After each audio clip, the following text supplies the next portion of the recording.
আজ 19শে মে মঙ্গলবার জানিয়ে দেব আজকের বাছাই করা 50টি তাজা সংবাদ। খবরের শুরুতেই হেডলাইন্স। আমাকে গ্রেপ্তার করতে পারে, রক্ষা কবচের আবেদন জানিয়ে হাইকোর্টের দ্বারস্থ ফলতার তৃণমূল প্রার্থী পুষ্পা জাহাঙ্গীর। গোহত্যা বন্ধের আর্জি নাকোদা মসজিদের ইমামের, সমর্থন নতুন আইনে। ডায়মন্ড হারবারে বিজয় উৎসব ঘিরে রণক্ষেত্র, বিজেপির 13 কর্মী আহত, তৃণমূলের বিরুদ্ধে অভিযোগ, পাল্টা গোষ্ঠীকন্দ তথ্য। রাজ্য সরকারি কর্মচারীদের জন্য সপ্তম পে কমিশন, ডিএ নিয়ে কি ঘোষণা, বড় সিদ্ধান্ত মন্ত্রিসভার বৈঠকে। জয়ের জন্য জেতার ইচ্ছেটাই শুধু বড় নয়, তৃণমূলের সায়নের পোস্টে এবার কোন ইঙ্গিত। পুরনো ফর্মে ফের আসরে দুধে নারী পুলিশ অফিসার, এবার কার ভাগ্য নির্ধারণ করবেন দময়ন্তী সেন। দেওয়া হতো এককালীন 25,000 টাকা, রূপশ্রী প্রকল্প নিয়ে বড় সিদ্ধান্ত শুভেন্দু সরকারের। আগের সরকারের দুর্নীতির ফাইল খুলছেন শুভেন্দু, বসছে অবসরপ্রাপ্ত বিচারপতি তদন্ত কমিটি। জনশুনানির মতো সরাসরি থানায় অ্যাকশন, রাজ্য তোলপাড় করা আইপিএসকে মেগা দায়িত্ব দিয়ে কেন ফেরালো নতুন সরকার। লক্ষ্মীর ভাণ্ডারের উপভোক্তাদের নামই অন্নপূর্ণা ভাণ্ডারে ট্রান্সফার, আবেদন করতে হবে কাদের, জানালেন অগ্নিমিত্রা। রাজ্যে পালাবদলের পর নতুন চাপে 32,000 শিক্ষক শিক্ষিকা। 1 জুন থেকে মিলছে যুবশক্তি প্রকল্পের 3,000 টাকা, বেকার ভাতা পেতে হবে নতুন আবেদন। ওবিসি তালিকা নিয়ে বড় সিদ্ধান্ত রাজ্য সরকারের, পুরনো তালিকা পুনর্বিবেচনার ঘোষণা। কাশ্মীরে পুলিশকে পাথর ছোড়া বন্ধ, কলকাতাতেও থামবে, পার্ক সার্কাসে করা বার্তা মুখ্যমন্ত্রীর, গ্রেপ্তার 40। ধর্মের ভিত্তিতে ভাতা নয় রাজ্যের, দেখে নিন বন্ধ হচ্ছে কোন কোন প্রকল্প। অভিষেকের চিঠি খারিজ বিধানসভায়, ঘর না পেয়ে ক্ষোভে ফেটে পড়লেন শোভনদেব। তাসের ঘরের মতো ভেঙে পড়ল সবুজ দুর্গ, শুভেন্দুর সরকার আসতেই পাহাড়ে তৃণমূলের বিসর্জন। শুধু রাজনৈতিক সমীকরণ নয়, বাংলার অর্থনীতি ঘিরে বড় পরিকল্পনায় শুভেন্দুর ছাড়া নন্দীগ্রামে কি বিজেপির নতুন স্ট্র্যাটেজিক বাজি সঞ্জীব সান্যাল। এমন কোনো কাজ করবেন না যাতে বেসরকারি স্কুলগুলিকে বড় বার্তা দিলেন মুখ্যমন্ত্রী। ধর্মের ভিত্তিতে ভাতার বদলে ছাত্রছাত্রীদের জন্য আজ থেকেই স্বামী বিবেকানন্দ স্কলারশিপ, ঘোষণা মুখ্যমন্ত্রী শুভেন্দুর। দুয়ারে রেশন বন্ধ করবে নতুন সরকার, ইঙ্গিত দিয়ে দিলেন খাদ্যমন্ত্রী। সেঞ্চুরি আসন্ন, পতনের রেকর্ড গড়ে 97 ছুঁই টাকার দাম, বিরাট ধস শেয়ার বাজারেও। ভোট মিটতেই বুমেরাং কেস্টর চ্যালেঞ্জ, বোলপুর স্টেশন রোডে অনুব্রতকে নিয়ে দেদার মস্করা, দেখুন ভিডিও। চন্দ্রনাথ রথ খুনে নয়া মোড়, দিল্লির যুবকের যোগ পেল সিবিআই, তদন্তে কি মিলল। ভোটের আগে যদি মমতা কংগ্রেসের হাত ধরতেন তাহলে আরও কটা আসনে জিততে পারত তৃণমূল। শাহকে হুমকি এবং ভোট প্রচারে উস্কানির অভিযোগ, হাইকোর্টে এফআইআর খারিজের আর্জি জানালেন সাংসদ অভিষেক। রাজ্যে পালাবদল হতেই ডেকবাজি, হন্যে হয়ে খোঁজার পর সিজিও কমপ্লেক্সের নাটকীয় আত্মসমর্পণ কুখ্যাত সোনাবাপ্পর। বিধায়ক কেমন হয়, কি কাজ এতদিন ভবানীপুরের মানুষ জানতেন না, মমতাকে কটাক্ষ শুভেন্দুর। দীঘা থেকে দার্জিলিং মহিলাদের ফ্রিতে বাস যাত্রা, বড় ঘোষণা সরকারের। তৃণমূলের ভরাডুবির পর সোশ্যাল মিডিয়ায় ফিরলেন সাংসদ কোয়েল, জুটল অপয়া তকমা। বাংলাদেশে মাজাবে তাণ্ডব জমাতের, বলা হলো শুভেন্দুর নির্দেশী হামলা। সরকারি কর্মীদের ধরফরানি বাড়ালেন দিলীপ ঘোষ, ক্যাবিনেট মিটিংয়ের ঠিক আগে ডিএ নিয়ে তোলপাড় করা বয়ান। ধর্মের ভিত্তিতে ভাতা বন্ধে খুশি, এবার পুজোর অনুদান বন্ধের দাবি হুমায়ুনের। অভিষেকের বিরুদ্ধে এফআইআর নিয়ে বিস্ফোরক হুমায়ুন কবির, চড়ছে রাজনৈতিক পারদ। সম্মান নেই আর তৃণমূল দল করব না, শুভেন্দুর প্রশংসায় পঞ্চমুখ হয়ে তৃণমূল ছাড়লেন ফারাক্কার মনিরুল। ভোট গণনার রাতে মহিলাকে শ্লীলতাহানির অভিযোগ, গ্রেপ্তার তৃণমূল নেতা সহ 3। আরজিকর বিতর্ক ও স্বাস্থ্য সচিবকে মুখ্যমন্ত্রীর জরুরি তলব, নবান্নে বড়সড় রদবদলের জল্পনা তীব্র। গরু জবাই আইন সংশোধন নিয়ে নওশাদের তোপ, যা বললেন আইএসএফ বিধায়ক। তুমুল বৃষ্টি, উত্তাল ঝোড়ো হাওয়া, 5 জেলাকে বড় সতর্কতা আবহাওয়া অফিসের, কোথায় দুর্যোগ। বিকেল হতেই স্বস্তির বৃষ্টি একাধিক জেলায়, কবে থেকে ফুল ফর্মে বঙ্গে বর্ষা। এতক্ষণ শুনছিলেন সংবাদ শিরোনাম, এখন আসছে বিস্তারিত খবরে। হাইকোর্টের দ্বারস্থ হয়ে জাহাঙ্গীর অভিযোগ করেছেন তার বিরুদ্ধে মিথ্যা মামলা এফআইআর করা হয়েছে। তৃণমূল প্রার্থীর আবেদন, তার বিরুদ্ধে কটি মামলা, কটি এফআইআর হয়েছে তা জানাক রাজ্য। 21শে মে ফলতা বিধানসভায় পুনর্নির্বাচন, তার আগে গ্রেপ্তার হতে পারেন আশঙ্কা জানিয়ে সোমবার হাইকোর্টের দ্বারস্থ হলেন ওই কেন্দ্রের তৃণমূল প্রার্থী জাহাঙ্গীর খান। মামলা করার অনুমতি দিলেন বিচারপতি সৌগত ভট্টাচার্য। সোমবার দুপুর 2টোর সময় শুনানি। হাইকোর্টের দ্বারস্থ হয়ে জাহাঙ্গীর অভিযোগ করেছেন তার বিরুদ্ধে মিথ্যা মামলা এফআইআর দায়ের করা হয়েছে। তৃণমূল প্রার্থীর আবেদন, তার বিরুদ্ধে কটা মামলা, কত এফআইআর হয়েছে তা জানা গ্রাহ্য। তার আশঙ্কা তাকে ভোটের আগে গ্রেপ্তার করা হতে পারে। প্রসঙ্গত, শনিবার ফলতায় সভা করেন মুখ্যমন্ত্রী শুভেন্দু অধিকারী।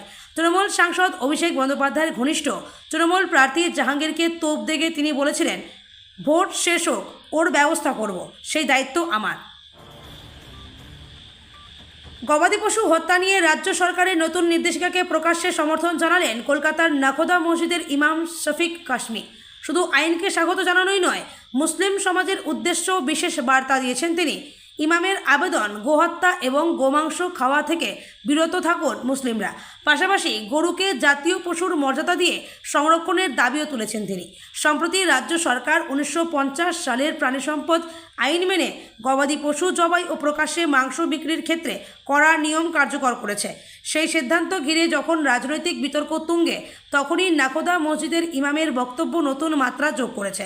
ইমাম শফিক কাশমি বলেন, পশু বলি ও গবাদি পশু হত্যা নিয়ে আইন নতুন নয়। 1950 সালেই এই আইন তৈরি হয়েছিল, সেই আইন মেনেই চলা উচিত। তিনি আরও বলেন, গোহত্যা বন্ধ হওয়া প্রয়োজন। মুসলিম রাজ্যের কাছেও আমার আবেদন, গোমাংস খাওয়া বন্ধ করুন। ডায়মন্ড হারবারে বিজেপির বিজয় উৎসব ঘিরে রক্তাক্ত সংঘর্ষের অভিযোগ উঠল। বাসুলডাঙ্গা অঞ্চল ও মাথুর অঞ্চলে পৃথক দুটি ঘটনায় বিজেপি কর্মী সমর্থকদের ওপর হামলার অভিযোগ সামনে এসছে। ঘটনায় নিহত হয়েছেন অন্তত 13 জন বিজেপি কর্মী সমর্থক। আহতদের মধ্যে কয়েকজনের অবস্থা গুরুতর হওয়ায় কলকাতায় স্থানান্তরিত করা হয়েছে। এই ঘটনাকে কেন্দ্র করে ইতিমধ্যেই শুরু হয়েছে রাজনৈতিক চাপানোতর। বিজেপির অভিযোগ, তৃণমূল থেকে আগত নব্য বিজেপি কর্মীরাই হামলা চালিয়েছে। যদিও তৃণমূলের দাবি এটি বিজেপির নিজেদের গোষ্ঠীদ্বন্দ্বের ফল, এর সঙ্গে তৃণমূলের কোনো যোগ নেই। স্থানীয় সূত্রে জানা গিয়েছে, রবিবার রাতে ডায়মন্ড হারবারের বাসুলডাঙ্গা অঞ্চল এবং মাথুর অঞ্চলে বিজেপির পক্ষ থেকে বিজয় উৎসবের আয়োজন করা হয়। রাজ্য জুড়ে দলের অভূতপূর্ব সাফল্য উদযাপন করতে কর্মী সমর্থকদের নিয়ে প্রীতিভোজের ব্যবস্থা করা হয়েছিল। দুই এলাকাতেই বিজেপির বহু কর্মী সমর্থক জমায়েত হয়েছিলেন। রাজ্য সরকারি কর্মীদের জন্য এলো বড় সুখবর। বিজেপির প্রতিশ্রুতি ছিল, ক্ষমতায় এলে রাজ্যের সরকারি কর্মীদের জন্য আসবে 7ম পে কমিশন। সোমবার মন্ত্রিসভার বৈঠকের পর মন্ত্রী অগ্নিমিত্রা পাল জানালেন, রাজ্য সরকারি কর্মীদের জন্য গঠন করা হচ্ছে 7ম পে কমিশন। সরকারি কর্মীদের 7ম পে কমিশনের অনুমোদন। রাজ্য সরকারি কর্মচারীদের বেতন কাঠামো নিয়ে মন্ত্রিসভার বৈঠকে বিরাট সিদ্ধান্ত। এদিন বৈঠক শেষে রাজ্যে পুর ও নগরোন্নয়ন এবং নারী ও শিশু কল্যাণ দপ্তরের মন্ত্রী অগ্নিমিত্রা পাল বলেন, রাজ্য সরকারি কর্মচারী এবং বিধিবদ্ধ সংস্থা, বোর্ড, নিগম, স্থানীয় সংস্থা, শিক্ষা প্রতিষ্ঠান ইত্যাদি কর্মচারীদের বেতন কাঠামো সংশোধনের লক্ষ্যে 7ম রাজ্য বেতন কমিশনের গঠন।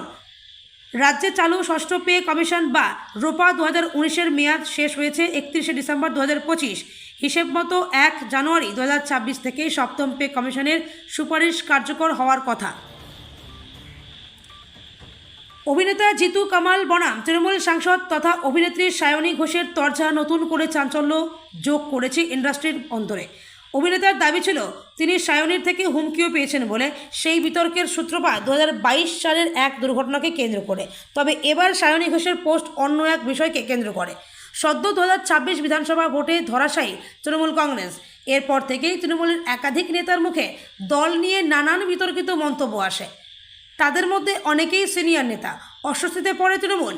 ঘাসফুল শিবিরের একদা নামী বহু নেতাই সংবাদ মাধ্যমের সামনে অভিষেক বন্দ্যোপাধ্যায়ের নাম নিয়ে মুখ খুলে দলের রোষের মধ্যেই পড়েন। কড়া বার্তা আসে ঘাসফুল শিবিরের হাইকমান্ডের থেকে। এবার সায়নী ঘোষের সোশ্যাল মিডিয়া পোস্ট খবরে। এক পোস্টে সদ্য সায়নী লিখেছেন, জয়ের জন্য শুধু জেতার ইচ্ছেটাই বড় নয়, প্রস্তুত থাকার ইচ্ছা দরকার। যখন সবাই হাল ছাড়ছে তখন হার পেরিয়ে এগিয়ে যাওয়ার দরকার। রাজ্যে ক্ষমতা বদলের পর সবচেয়ে বড় এবং ঐতিহাসিক প্রশাসনিক রদবদলের সাক্ষী থাকলেও পশ্চিমবঙ্গ পুলিশ। নবান্নের অলিন্দে এখন সবথেকে বড় চমক আইপিএস দময়ন্তী সেনের হাইপ্রোফাইল প্রত্যাবর্তন। রাজ্যের নারী ও শিশুদের নিরাপত্তা সুনিশ্চিত করতে এবং অপরাধ দমনে এই দুদিন নারী পুলিশ আধিকারিককে এক অত্যন্ত গুরুত্বপূর্ণ ও বড় দায়িত্ব দিয়ে ফিরলে ফিরিয়ে আনলো নতুন সরকার। সোমবার বিকেলে মুখ্যমন্ত্রী শুভেন্দু অধিকারী এক বিশেষ প্রশাসনিক সিদ্ধান্তের কথা ঘোষণা করেন। তিনি জানান, বিগত দিনে রাজ্যে ঘটে যাওয়া নারী ও শিশুদের ওপর নানাবিধ নির্যাতন এবং অত্যাচারের ঘটনার নিরপেক্ষ ও দ্রুত তদন্ত করতে একটি উচ্চ পর্যায়ের বিশেষ তদন্ত কমিটি গঠন করা হয়েছে। আর এই কমিটির অন্যতম প্রধান মুখ হিসেবে ফিরিয়ে আনা হয়েছে আইপিএস দময়ন্তী সেনকে। আর্থিকভাবে দুর্বল তরুণীদের বিয়েতে সাহায্য করার জন্য রূপশ্রী চালু করেছিলেন প্রাক্তন মুখ্যমন্ত্রী মমতা বন্দ্যোপাধ্যায়। এই প্রকল্পের মাধ্যমে আর্থিকভাবে দুর্বল পরিবারের মেয়েদের বিয়ের সময় এককালীন 25,000 টাকা আর্থিক সহায়তা প্রদান করা হয়ে থাকে। রূপশ্রী প্রকল্প কি চালু থাকবে? গভর্নমেন্ট অফ ওয়েস্ট বেঙ্গল 2018 সাল থেকে রূপশ্রী প্রকল্প শুরু করেছিলেন তৎকালীন মুখ্যমন্ত্রী মমতা বন্দ্যোপাধ্যায়। রাজ্যের এই প্রকল্পের মাধ্যমে প্রথমবার বিয়ের জন্য এককালীন 25,000 টাকা অনুদান দিয়ে থাকতো রাজ্য সরকার। এবার রাজ্যে পালাবদল হয়েছে। 1.5 দশক পর তৃণমূল জামানা শেষে বিজেপি ক্ষমতায় এসছে। নতুন সরকার আসতেই এই সামাজিক প্রকল্পের ভবিষ্যৎ নিয়ে আশঙ্কা তৈরি হয়েছিল উপভোক্তাদের মধ্যে। ক্ষমতায় আসার আগে দেওয়া প্রতিশ্রুতি পূরণে বড় পদক্ষেপ নিল রাজ্যের নতুন বিজেপি সরকার। আগের তৃণমূল সরকারের আমলের প্রাতিষ্ঠানিক দুর্নীতি এবং নারী নির্যাতনের অভিযোগ খতিয়ে দেখতে কোমর বেঁধে ময়দানে নামলেন মুখ্যমন্ত্রী শুভেন্দু অধিকারী। সোমবার নবান্নে মন্ত্রিসভার দ্বিতীয় বৈঠকের পর তিনি দুটি পৃথক হাইপ্রোফাইল তদন্ত কমিটি গঠনের কথা ঘোষণা করেন।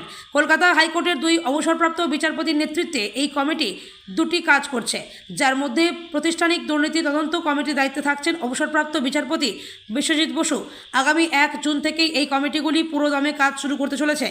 নতুন সরকারের এই সিদ্ধান্তের মূল লক্ষ্য হল অতীতের সমস্ত দুর্নীতির অভিযোগের দ্রুত আইনি ফয়সালা করা।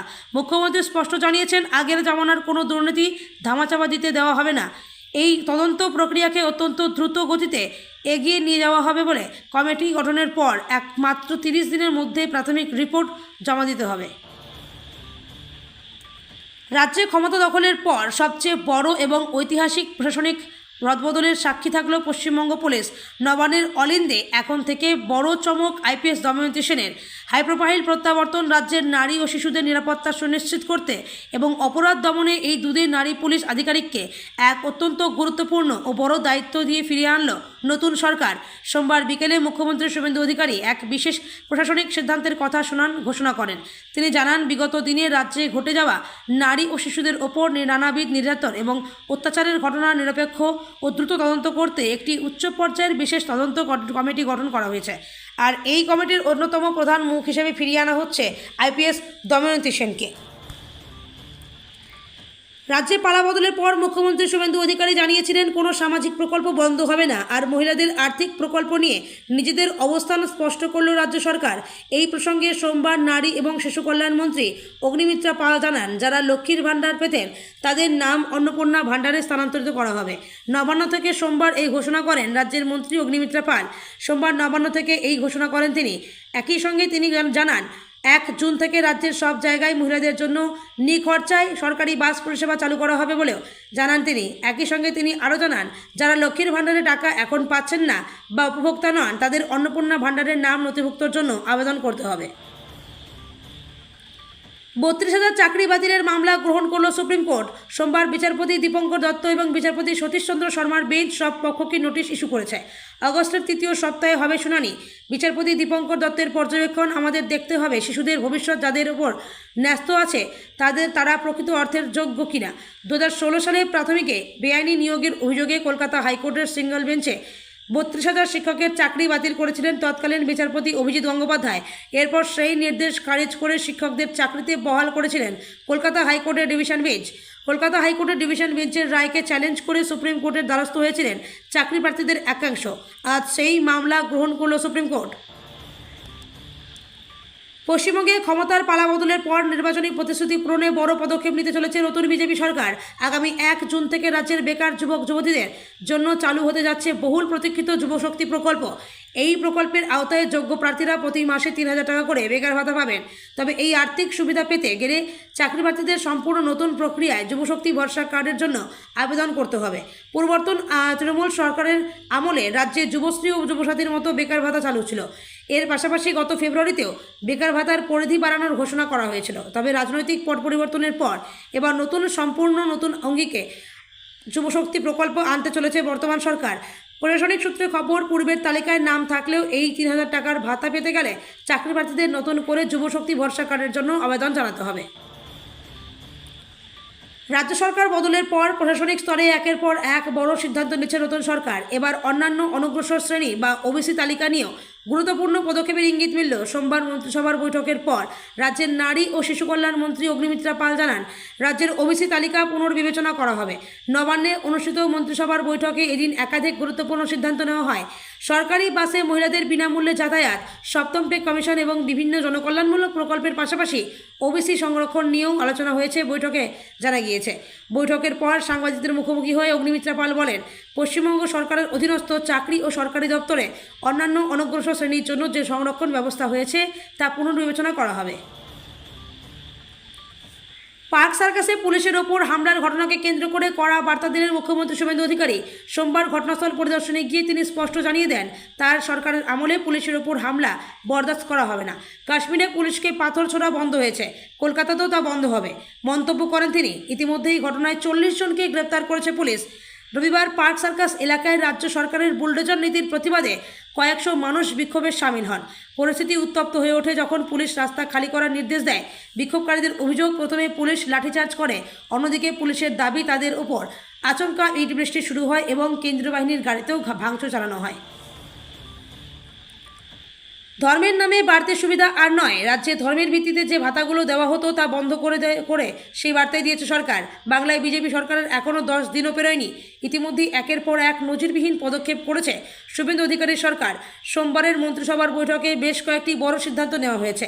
তার মধ্যে অত্যন্ত তাৎপর্যপূর্ণ হল রাজ্যে বন্ধ হচ্ছে ধর্মের ভিত্তিতে ভাতা।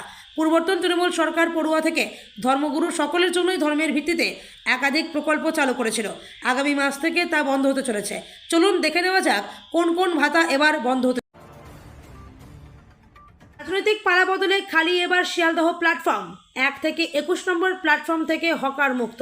সবকটি সাধারণ যাত্রীদের চলাচলের জন্যই এই সিদ্ধান্ত নিল শিয়ালদহ ডিভিশন।